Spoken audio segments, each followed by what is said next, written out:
Buongiorno a tutti, oggi vediamo come modificare un pozzetto per prelevare dell'acqua piovana e recuperarla per irrigare un giardino posto sotto strada. Io sono Alfred73, benvenuti sul mio canale.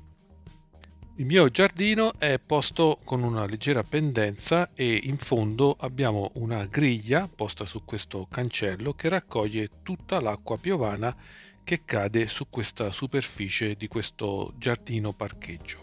Lo scopo di oggi è quello di recuperare l'acqua che viene convogliata in questa griglia e da qui in questo pozzetto per riutilizzarla per l'irrigazione. Attualmente l'acqua viene fatta confluire da questo tubo di scarico a valle. L'idea è quella di modificare questo pozzetto in cemento per andare a recuperare l'acqua semplicemente andando a chiudere parzialmente l'uscita attuale, inserire un tubo laterale di prelievo che andrà con la giusta pendenza ad irrigare il giardino posto a distanza.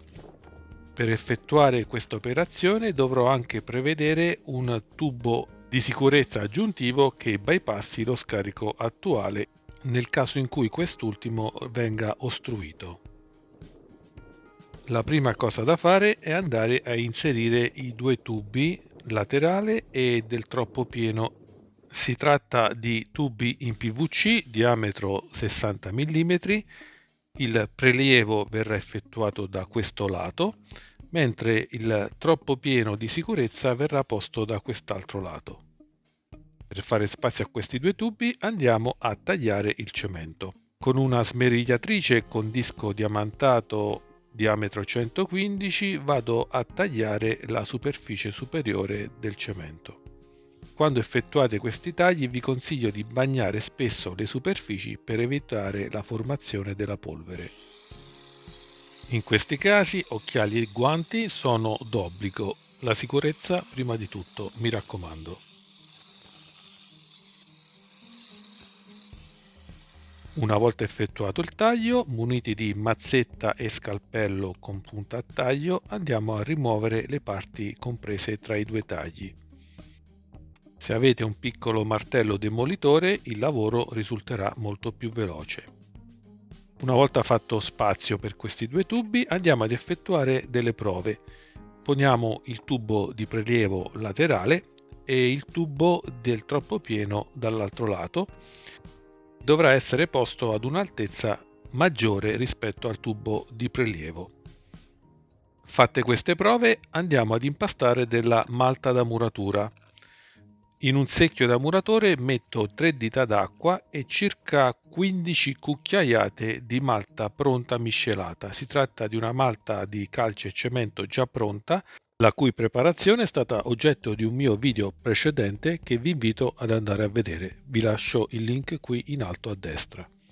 Una volta preparata questa malta, bagniamo abbondantemente i supporti a rifiuto per favorire l'adesione della malta sugli stessi. Un'operazione essenziale soprattutto nei mesi estivi. Andiamo a murare questi due tubi inserendo un primo strato di malta su entrambi i letti di posa. Muniti di sparviere andiamo ad effettuare questi passaggi per favorire la miscelazione della malta e quindi l'aderenza ai supporti. Dopo un'abbondante cucchiaiata di malta pronta, andiamo a posizionare il nostro tubo di prelievo da 60 mm. In questa fase è importante verificare che la pendenza di questo tubo sia corretta. Di solito la pendenza per i tubi di scarico è di circa 1 cm per ogni metro di lunghezza. Lanciamo altra malta per murare correttamente questo tubo, rifinendo anche la parte laterale di ingresso, per evitare perdite d'acqua dal pozzetto. Con la cazzuola di taglio andiamo a far penetrare bene la malta tra i giunti e ricopriamo con ulteriore malta. In questa fase possiamo anche inserire delle piccole pietre bagnate per dare maggiore robustezza alla muratura. Questi primi 5 minuti possiamo andare a fare dei piccoli aggiustamenti e verificare la pendenza. Fatta questa verifica, ricopriamo con ulteriore malta fino al livello a cui vogliamo arrivare. Se vi sta piacendo questo video, questo è il momento opportuno per mettere un bel like. Valutate eventualmente anche se fare un giro sul mio canale per avere ottimi spunti e magari anche iscrivervi. Grazie per il vostro supporto. Se avete dei suggerimenti o semplicemente se avete delle domande da pormi, potete inserirle nella parte relativa ai commenti e cercherò di rispondervi prima e meglio possibile. In questa fase sto cercando di riprodurre sulla malta la posizione del coperchio del mio pozzetto in modo da poterlo reinserire correttamente. Durante la muratura è bene rimuovere gli elementi non coesi ed applicarci sopra della nuova malta. A questo punto vado a murare il tubo del troppo pieno di emergenza. Prima di chiudere la muratura vado a controllare il livello, l'altezza rispetto all'uscita del tubo di prelievo, che deve essere chiaramente leggermente più alta. Verifico anche la pendenza verso l'esterno di questo tubo di scarico e poi posso procedere a effettuare la muratura di quest'altro tubo. Per dare maggior forza alla muratura vado ad inserire un mattone che avrò precedentemente bagnato. Vado a bloccare meglio questo mattone inserendo della malta sulle due teste laterali per bloccarlo sul supporto. Nella posa dei mattoni ricordatevi che avete 2-3 minuti al massimo di aggiustamento, dopodiché sarà opportuno non toccare assolutamente il mattone murato.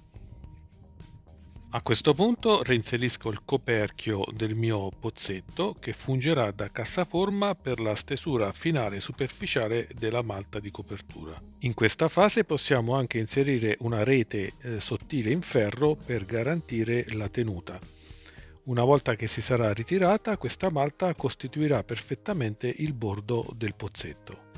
Facendo scorrere la nostra cazzuola allo stesso livello della plastica del pozzetto, potremmo rifilare correttamente e fare un piano perfetto allo stesso livello del coperchio. Bene, a questo punto non ci resta che aspettare 24 ore perché questa malta si solidifichi correttamente e nel frattempo possiamo dedicarci a effettuare il resto dell'impianto di scarico unendo tra loro i tubi. Il giorno dopo facciamo qualche prova con i tubi per verificare il corretto passaggio e le corrette pendenze fino ad arrivare al nostro giardino sottostrada e a questo punto andiamo a verificare l'asciugatura della malta che abbiamo steso il giorno precedente. Come vedete, alzando il coperchio, la malta asciutta ha costituito un bordo perfetto e i nostri due tubi murati sono correttamente in posizione. Andiamo a verificare con un livello la maggiore altezza dello scarico per il troppo pieno. La fase successiva consiste nel chiudere parzialmente il foro di uscita originario per consentire all'acqua di defluire verso il tubo di prelievo laterale. Prima però di effettuare questa operazione andiamo a giuntare i vari tubi in PVC utilizzando questo mastice specifico sigillante per congiungere tra loro i tubi di scarico. Ne applichiamo un po' lungo tutto il tubo, anche nella parte sottostante, e poi andiamo ad inserire il tubo che vogliamo giuntare, facendo ruotare il bicchiere fino a raggiungere tutta la sua profondità. Verifichiamo che la pendenza di questi scarichi sia di 1 cm per ogni metro lineare di lunghezza a partire dal nostro pozzetto e una volta posizionati grossolanamente questi tubi andiamo a misurare la lunghezza per il taglio effettivo. Uso questo seghetto a batteria che mi è a portata di mano, ma potete anche utilizzare una smerigliatrice con disco a ferro. Applico il solito mastice nella parte interna del bicchiere e dall'altra estremità nella parte più esterna. I tempi di asciugatura di questi mastici variano da 1 a 4 minuti.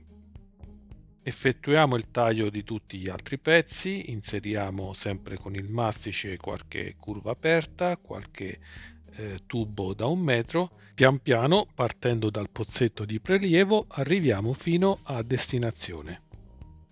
A questo punto è d'obbligo una finale ulteriore verifica della pendenza per questo scarico e infine possiamo procedere a ricoprire il tutto con della ghiaia o con della terra che abbiamo a disposizione. Per concludere questo intervento andiamo a chiudere parzialmente il foro di uscita originario dello scarico con della malta sempre pronta sul supporto bagnato. Andiamo ad inserire un mattone bagnato per chiudere parzialmente questo scarico.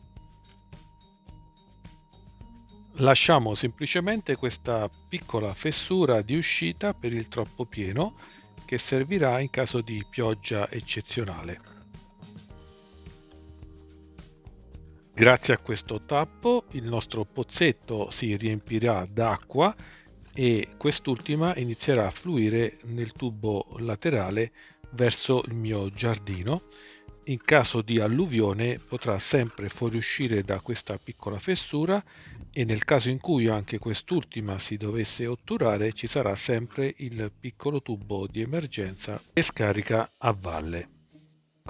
Bene amici, il mio impianto di recupero acqua piovana è concluso, il mattone si è asciugato, non ci rimane che aspettare la desiderata pioggia. Nel frattempo ho coperto tutti i tubi in PVC che arrivano al mio giardino sottostrada sul quale ho piantato 2 bellissime piante da frutto. Non ci rimane che attendere che il buon cielo ci mandi qualcosa di buono. E finalmente eccola qui, la pioggia è arrivata, l'acqua fluisce lateralmente, non arrivando al troppo pieno. Il mio pozzetto sta recuperando la mia acqua piovana e inviandola a queste 2 fantastiche piante, un susino e un albicocco, che certamente saranno contenti di ricevere tutta quest'acqua piovana proveniente dal mio giardino. Bene amici, anche per oggi è tutto, spero che questo video vi sia piaciuto. Se è così, nuovamente vi invito a mettere like e iscrivervi al canale. Vi ringrazio per aver visto questo video fino alla fine e come al solito vi do appuntamento alla prossima volta.